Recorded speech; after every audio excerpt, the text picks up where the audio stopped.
intani maanta waxay tahay inaan kuu soo gudbinayno aan ku leenahay ogow oo xusuusnow inaad addoon ilaahay tahay, inaadan iloobin wixii lagu abuuray, inaadan iloobin maqsadka lagaa leeyahay, inaadan iloobin cidda keliya wax ku tari karta.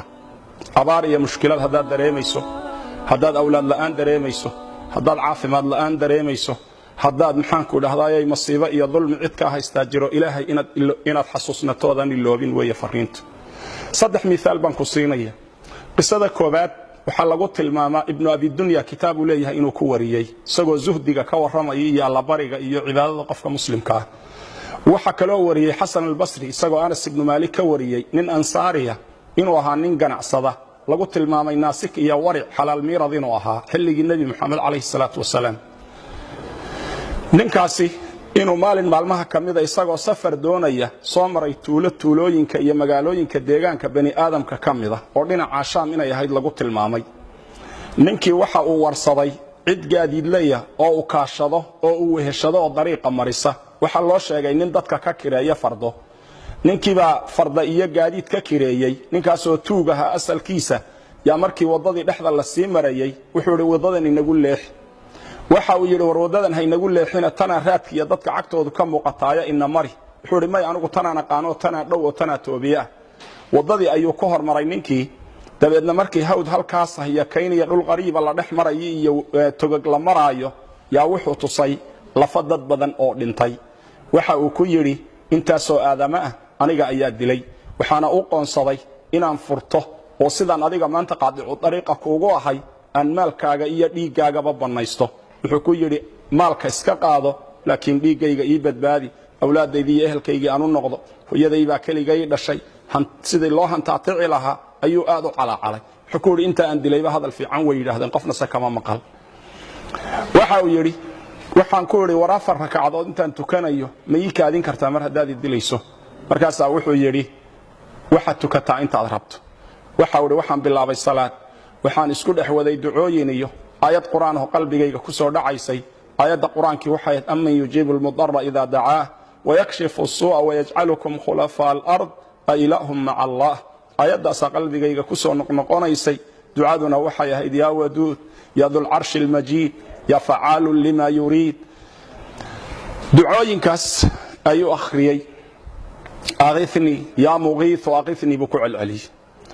ducadaa markuu akhriyaayay ee uu rakacadihiisii ku dhex jiray yaa wuxuu lusku la hortaagnaa warankii uu ku dili lahaa ayuu la hortaagnaayoo dhaqso ayuu lahaa. wuxuu u jeeday ninkii oo durbadiiba xagga dambe jalleecay oo dhinacaa fiiriyey, mise isagiina salaaddii intuu ka baxay buu fiiriyey. dabeedna waxa uu arkay nin faras wata oo aad u soo ordayo waadiga iyo toga dhinaca hoose ka soo socda, waran ololayana gacanta ku wata. ninkii ayaa ku dhuftay, markaasuu ninkii dilay. waa uu weydiiyeyoo wuxuu ku yidhi ilaah baan kugu dhaariyay yaa tahay?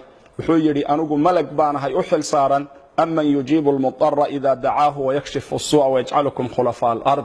anigu dadka mudiriinta waddooyinku markay ka xidhmaan dadka ilaahay u laabta, dadka alla waafajiya inay ilaahay u noqdaan, kuwaasaan anigu iska rabtaagaa buuri. dabeedna wuxuu idhi yaa muqiithu aqithnii markaad lahayd albaabka koowaad ee samadaa gariiray. markaasaa samadana lagu garaacayoon garaaceedii ka fadhii weynay buu yidhi. markaasaa aniga laysoo diray inaan adiga kuu kaalmeeyo. waa anigaa kuu kaalmeeyey buui miyaan orod yara mar haddaan intaa kugu soo ajiiboon kuugu imid. walaalle waxaan ku leeyahay kuma amraya, waxaan kaa dalbayaa si naxariisa shariidkaa kooban oo aayadaha qur-aanka iyo axaadiidta iyo qisaska islaamigii ku duuban yihiin. cidda aad gaadhsiin karto o dhan gaadhsii, inta kuugu jirta oo dhan la sheergarayintani maanta waxay tahay inaan kuu soo gudbinayno aan ku leenahay ogow oo xusuusnow inaad addoon ilaahay tahay, inaadan iloobin wixii lagu abuuray, inaadan iloobin maqsadka lagaa leeyahay, inaadan iloobin cidda keliya wax ku tari karta. abaar iyo mushkilad haddaad dareemayso, haddaad awlaad la'aan dareemayso, haddaad caafimaad la'aan dareemayso, haddaad maxaanku dhahdaayay masiibo iyo dulmi cid ka haystaa jiro, ilaahay inaad xasuusnatoodan iloobin weeye fariinta. saddex miisaal baan ku siinaya. qisada koobaad waxaa lagu tilmaamaa ibnu abidunya kitaabu leeyahay inuu ku wariyey isagoo zuhdiga ka warramaya iyo allabariga iyo cibaadada qofka muslimka ah. waxaa kaloo wariyey xasan albasri isagoo anas ibnu maalik ka wariyey nin ansaariya inuu ahaa nin ganacsada, lagu tilmaamay naasik iyo waric xalaal miirad inuu ahaa xilligii nebi moxamed calayhi salaatu wasalaam. ninkaasi inuu maalin maalmaha ka mida isagoo safar doonaya soo maray tuulooyinka iyo magaalooyinka deegaanka bani aadamka ka mida oo dhinaca shaam inay ahayd lagu tilmaamay. ninkii waxa uu warsaday cid gaadiidleya oo uu kaashado oo uu weheshado oo dariiqa marisa. waxaa loo sheegay nin dadka ka kireeya fardo. ninkiibaa farda iyo gaadiid ka kireeyey. ninkaasoo tuug ahaa asalkiisa yaa markii waddadii dhexda la sii marayey wuxuu idhi waddadan inagu leex. waxa uu yidhi war waddadan haynagu leexina tanaa raadka iyo dadka cagtoodu ka muuqataaya ina mari. wuxuu idhi may anigu tanaan aqaano tanaa dhow oo tanaa toobiye ah. waddadii ayuu ku hormaray ninkii. dabeedna markii hawd halkaas iyo kaynaya dhul qariiba la dhex marayo iyo togog la maraayo yaa wuxuu tusay lafa dad badan oo dhintay. waxa uu ku yidhi intaasoo aadama ah aniga ayaa dilay. waxaana u qoonsaday inaan furto oo sidaan adiga maanta qaadicu dariiqa kuugu ahay aan maalkaaga iyo dhiiggaagaba bannaysto. wuxuu ku yidhi maalka iska qaado laakiin dhiiggayga ii badbaadi. awlaadaydii iyo ehelkaygii aan u noqdo. hooyadaybaa keligay dhashay. sidii loo hantaatici lahaa ayuu aad u calaacalay. wuxuu ku yidhi inta aan dilayba hadal fiican way yidhaahdeen qofna se kama maqal. waxa uu yidhi waxaan ku yidhi war 4 ragcadood intaan tukanayo ma ii kaadin kartaa mar haddaad dilayso. markaasaa wuxuu yidhi waxaad tukataa intaad rabto. waxa uu yidhi waxaan bilaabay salaad. waxaan isku dhex waday ducooyin iyo aayad qur'aan oo qalbigayga ku soo dhacaysay. aayadda qur'aankii waxay ahayd amman yujiibu almudarra idaa dacaah wayakshifu as-suu'a wayajcalukum khulafaa al-ard a ilaahum maca allah. aayaddaasaa qalbigayga ku soo noqnoqonaysay. ducaduna waxay ahayd yaa waduud ya dulcarshi almajiid ya facaalun lima yuriid. ducooyinkaas ayuu akhriyey. aqithnii yaa muqiithu aqithnii buu ku celceliyey. ducadaa markuu akhriyayay ee uu rakacadihiisii ku dhex jiray yaa wuxuu lusku la hortaagnaa warankii uu ku dili lahaa ayuu la hortaagnaayoo dhaqso ayuu lahaa. wuxuu u jeeday ninkii oo durbadiiba xagga dambe jalleecay oo dhinacaa fiiriyey. mise isagiina salaaddii intuu ka baxay buu fiiriyey. dabeedna waxa uu arkay nin faras wata oo aad u soo ordayo waadiga iyo toga dhinaca hoose ka soo socda. waran ololayana gacanta ku wata. ninkii ayaa ku dhuftay. markaasuu ninkii dilay.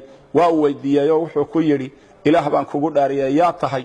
wuxuu yidhi anigu malag baanahay u xil saaran amman yujiibu almudarra idaa dacaahu wayakshifu as-suu'a wayajcalukum khulafaa al-ard. anigu dadka mudiriinta wadooyinku markay ka xidhmaan dadka ilaahay u laabta dadka alla waafajiya inay ilaahay u noqdaan kuwaasaan anigu iska rabtaagaa buuri.